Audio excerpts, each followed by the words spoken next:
राष्ट्रीय कुष्ठ उन्मूलन कार्यक्रम के अंतर्गत सामुदायिक स्वास्थ्य केंद्र रतनपुर पर आज मंगलवार को आशा संवेदीकरण कार्यक्रम का आयोजन किया गया। इस दौरान आशा कार्यकर्ताओं को कुष्ठ रोगियों को चिन्हित करने के लिए संबंधित रोग के लक्षण बताए गए।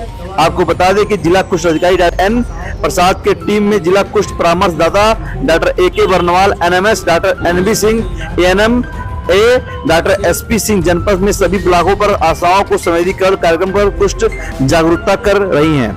टीम कुष्ठ रोगियों की चिन्हित करने के लिए प्रशोधित कर रही है। गौरतलब है कि महाराजगंज जनपद के 3 कुष्ठ रोगियों की अयोध्या में टीम में सर्जरी भी करवाई और उन्होंने 3 किस्तों में 8,000 सरकार द्वारा लाभ भी मिला। डॉक्टर AK बर्नवाल और डॉक्टर ANB सिंह ने बताया कि कुष्ठ साध्य बीमारी है, इससे डरने की जरूरत नहीं है। कुष्ठ बीमारियों के निःशुल्क इलाज की सुविधा है। उन्होंने बताया कि दिव्यांगता के बिना के कुष्ठ रोगी खोजने पर आशा कार्यकर्ताओं को 250 रुपए, दिव्यांगता के साथ कुष्ठ रोगी खोजने पर 200 रुपए की प्रोत्साहन राशि दी जाती है। इसके अलावा प्रत्येक PV उपचार पूरा करने के लिए 400 रुपए तथा MB उपचार पूरा करने के लिए 600 रुपए के भी पात्र होंगे। इस दौरान MYC doctor Akhilesh Yadav, RD Gautam सहित बड़ी संख्या में आशा कार्यकर्ता उपस्थित रहे।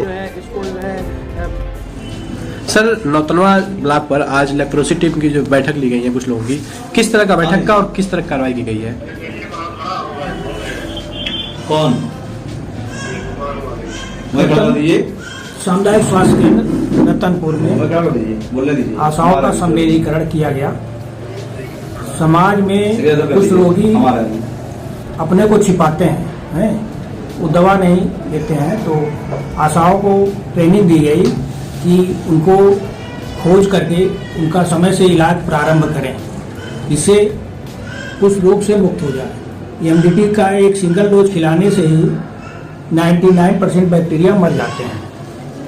और आशाएं कुछ रोगी खोज के लाती हैं तो उनको केस खोजने पर 250 रुपया और ट्रीटमेंट पूरा होने पर 650 और 850 रुपया दिया जाता है। सर, समाज में कई सारे कुष्ठ रोग को लेकर कई सारी भ्रांतियां हैं। कुछ लोग जो है इसको जो है बहुत तरह के जो है इस पे क्रियाकलाप बातचीत करते हैं कि जो है हम उस पर नहीं करना चाहते हैं। तो इस चीज को जागरूक करने के लिए, जनता को जागरूक करने के लिए किस तरह कदम उठाए जा रहे हैं? कुष्ठ रोग एक बैक्टीरिया के द्वारा होता है जिसका नाम है माइक्रोबैक्टीरियम लेप्रे। तो उसी के लिए हम MDT दवा देते हैं। एक सिंगल डोज देने से 99% बैक्टीरिया किल हो जाते हैं। तो समाज में जो छुपे हुए रोगी हैं उनको भारत सरकार की भी ये योजना है कि वो मतलब उनको खोज करके उनका दवा प्रारंभ कर दिया जाए। इसमें मेन स्वास्थ्य विभाग की मेन कड़ी आशा है जो उनको ला करके उनका दवा प्रारंभ करा सकती है।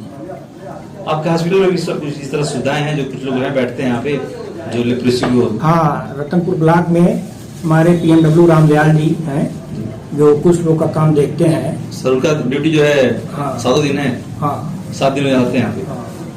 फील्ड वर्कर भी हैं कि जो फील्ड वर्कर भी? सर, एक चीज और बताएं, जनपद में सर कुछ उपलब्धि भी आप लोगों ने किया, कुछ आप हमको जहाँ तक जानकारी है कुछ ऑपरेशन भी हुआ है कुछ लोगों को लेकर के, तो किस तरह का जो है क्या उस पर कुछ प्रकार डालिए? वैसे कुछ रोगी थे जो जिनका दवा पूरा हो चुका है और उनके हाथ की अंगुलियां टेढ़ी हो गई थी, तो उनको ऑपरेशन के लिए हमने TLM अयोध्या में भेजा। उनका ऑपरेशन 2 दिसंबर 2022 को हुआ। वो वहाँ से ऑपरेशन करा के आ गए हैं और पुनः वो अभी गए हुए हैं, उनका टाका हुआ कटना है। और फिर उनको मतलब 4,000 रुपये की राशि मिलती है और फिर फॉलो अप में 2-2 हज़ार करके इस तरह से टोटल उनको 8,000 रुपया की राशि दी जाती है। सर, जो कुछ रोगी उनको पेंशन भी सरकार देती है? हाँ, कुछ रोगियों को भारत सरकार के द्वारा 3,000 रुपया प्रतिमाह पेंशन दिया जाता है जो कुछ रोगी MDT खा चुके हैं। नहीं। जो कुष्ठ रोग से विकलांग रोगी होते हैं, उनका विकलांगता प्रमाण पत्र बनवाने के बाद सरकार जो है उनका ऑनलाइन आवेदन होता है और उनके खाते में प्रति माह अब तक की सबसे बड़ी पेंशन व्यवस्था जो कुष्ठ रोग से विकलांग रोगी हैं उनको दी जाती है।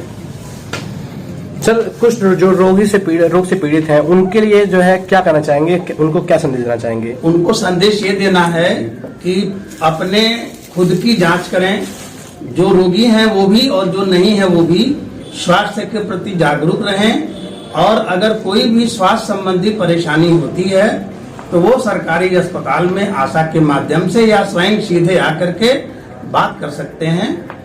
और अगर वो कुष्ठ का रोगी है तो हमारा प्रयास ये होता है कि वो समय से चिन्हित हो और समय से उसका इलाज करा दिया जाए, ताकि वो रोगी समाज में और रोगों को रोगी ना बना सके, क्योंकि कुष्ठ रोग एक संक्रामक बीमारी है।